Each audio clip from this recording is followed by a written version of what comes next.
JJ Rawlings, the godfather of Ghanaian development. Rawlings, who is also popularly known as JJ Rawlings, is a charismatic and influential leader, became synonymous with Ghana's development and transformation.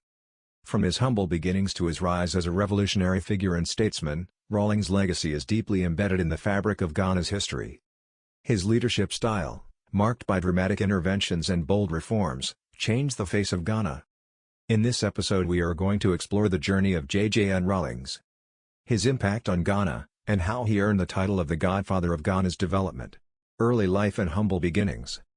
JJ Rawlings was born on June 22, 1947, in Accra, Ghana. His father, James Ramsey John, was a Scottish chemist, while his mother, Victoria Ogbota, was a Ghanian from the Ewe ethnic group. Rawlings' early life was marked by a multicultural upbringing that exposed him to both Western and African influences. This diverse background would later shape his worldview and leadership style. Rawlings attended Akamota School, one of Ghana's most prestigious institutions, where he excelled academically and demonstrated strong leadership qualities. After completing his secondary education, he joined the Ghanaian Air Force in 1967. Rawlings' military career was distinguished by his dedication and exceptional flying skills, earning him the rank of flight lieutenant. Shortly after joining the Air Force, he was selected for cadet training at the Ghanaian Military Academy and Training School in Accra. Rawlings graduated in January 1969 after winning the Speedbird Trophy for the best cadet in flying and aeronautics. In 1977, Rawlings married his childhood sweetheart Nana Konadu Agyeman, with whom he had 4 children. Rawlings, now a fighter pilot in the Ghanaian Air Force, became increasingly concerned about the widespread demoralization and lack of discipline within the army. A problem he believed stemmed from the corruption of the Ghanaian government, the first coup and initial struggles. By the late 1970s, Ghana was grappling with severe economic difficulties and widespread corruption. The government of General Ignatius Kutu Acheampong, which had come to power through a coup in 1972, was increasingly seen as ineffective and corrupt. In 1978, Acheampong was replaced by Lieutenant General Fred Akufo, but the situation did not improve. Against this backdrop of discontent, Rawlings and a group of junior officers attempted a coup a year later on May 15, 1979. The coup failed, and Rawlings and his collaborators were arrested, court-martialed, and sentenced to death. After reading a statement in court explaining the social injustices that had prompted the coup attempt, his call for accountability and justice struck a chord, leading to widespread sympathy and support. Rawlings won the sympathy of the civilian population. Just before another court appearance on June 4, 1979, Rawlings was released from prison by fellow non-commissioned officers and the group overthrew the government of General Fred Akufo. The June 4 uprising. While in prison, Rawlings' supporters within the military launched a successful coup on June 4, 1979, freeing him and overthrowing the Akufo government. This event, known as the June 4 uprising, marked Rawlings' first major entry into Ghanaian politics. Rawlings, who was 32 years at the time, was installed as interim head of state, backed by the Armed Forces Revolutionary Council, AFRC, that led a campaign to rid the country of corruption and inefficiency.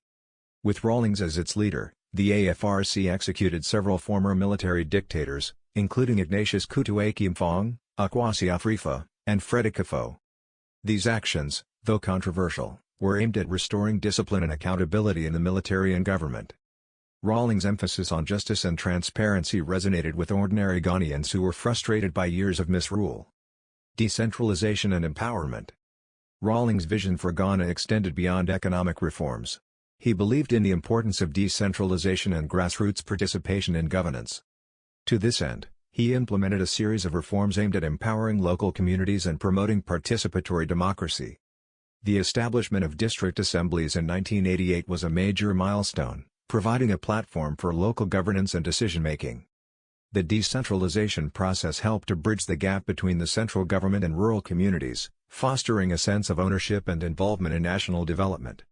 Rawlings' emphasis on grassroots participation and empowerment earned him widespread support, particularly among the rural poor who had long felt marginalized by the political elite. Social and infrastructure development. Under Rawlings' leadership, Ghana saw significant investments in social and infrastructure development. Education and healthcare were prioritized, with efforts to expand access and improve quality. The introduction of the free compulsory universal basic education, FCUBE, Policy in 1995 aimed to ensure that every Ghanaian child received a basic education. Similarly, healthcare reforms focused on expanding access to primary care and improving health outcomes. Infrastructure development was another key focus of Rawlings' administration.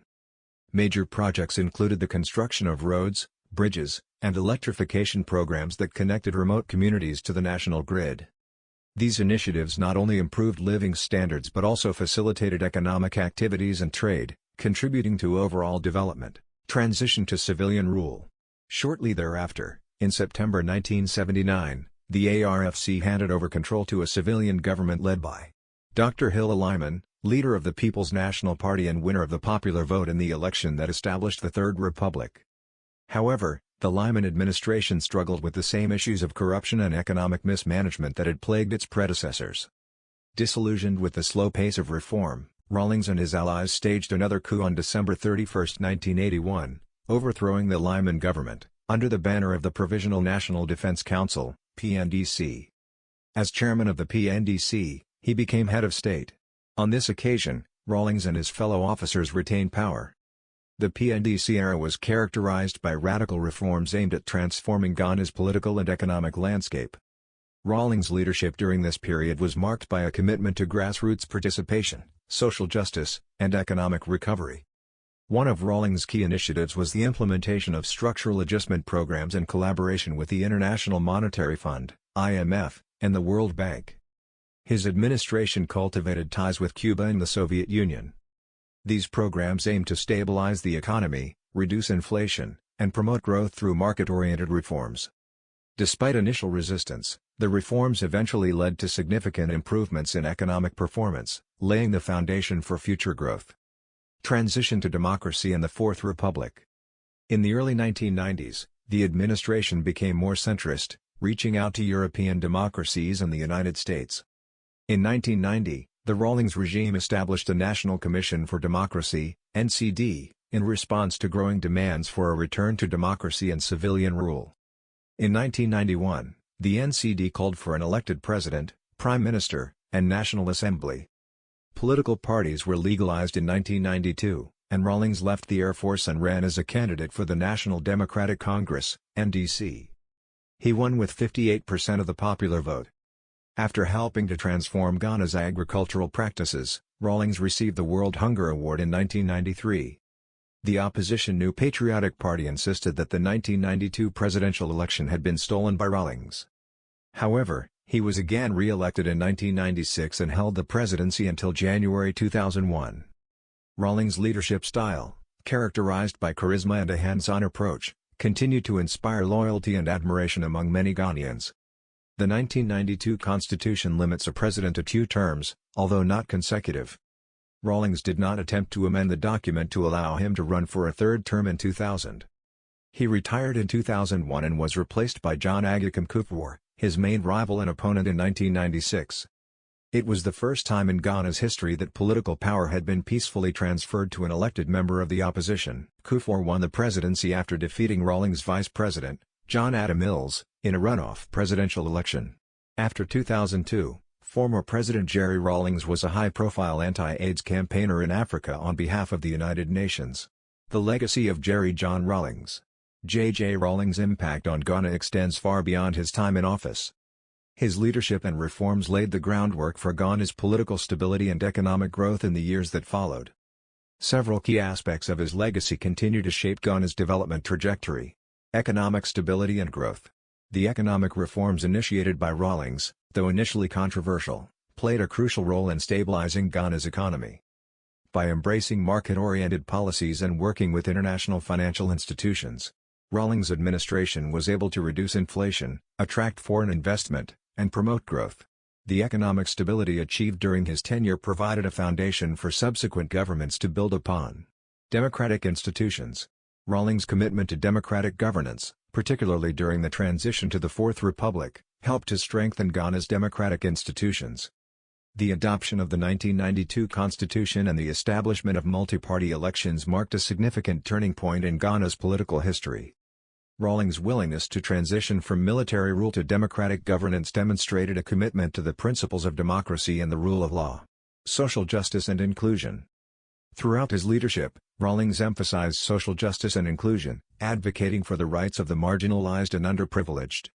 His policies aimed at improving access to education, healthcare, and infrastructure had a lasting impact on the lives of ordinary Ghanaians.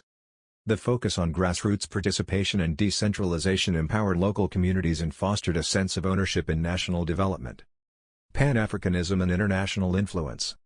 Rawlings was a vocal advocate for Pan-Africanism and African unity. He believed in the importance of regional cooperation and integration as a means to achieve economic and political stability. Rawlings' vision extended beyond Ghana, as he played an active role in regional organizations such as the Economic Community of West African States, ECOWAS, and the African Union, AU. In November 2000, Rawlings was named the first eminent person of the International Year of Volunteers 2001 by UN Secretary-General Kofi Annan, participating in various events and conferences to promote volunteerism. In October 2010, Rawlings was appointed African Union envoy to Somalia. In November 2010, he attended the inauguration of Desi Bouterse as president of Suriname and toured the country. Rawlings has lectured at universities, including Oxford University in England. Rawlings has continued to strongly support the PNDC, his political party. In July 2019, he made a 3-day working trip to Burkina Faso as chairman of the Thomas Sankara Memorial Committee. In September 2019, he paid tribute on behalf of the president and people of Ghana to the memory of Robert Mugabe, when he led a delegation to the funeral of the former Zimbabwean president.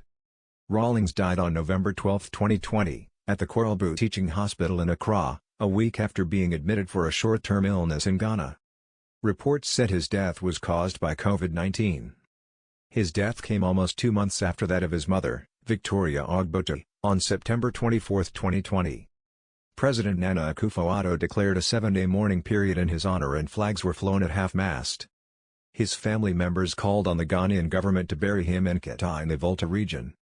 His death sent shockwaves across the African continent where he has many admirers.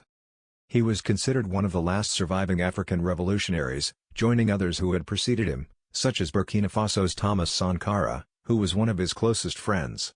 In conclusion, JJ Rawlings' journey from humble beginnings to becoming the godfather of Ghanaian development is a testament to his visionary leadership and commitment to social justice. Rawlings' legacy continues to inspire and guide Ghana's development, making him a pivotal figure in the nation's history. As Ghana moves forward, the principles and values championed by Rawlings remain a guiding light for future generations. And with that, we have come to the end of this episode. If you found any information in this video, please leave a comment, like and subscribe for more. Thank you.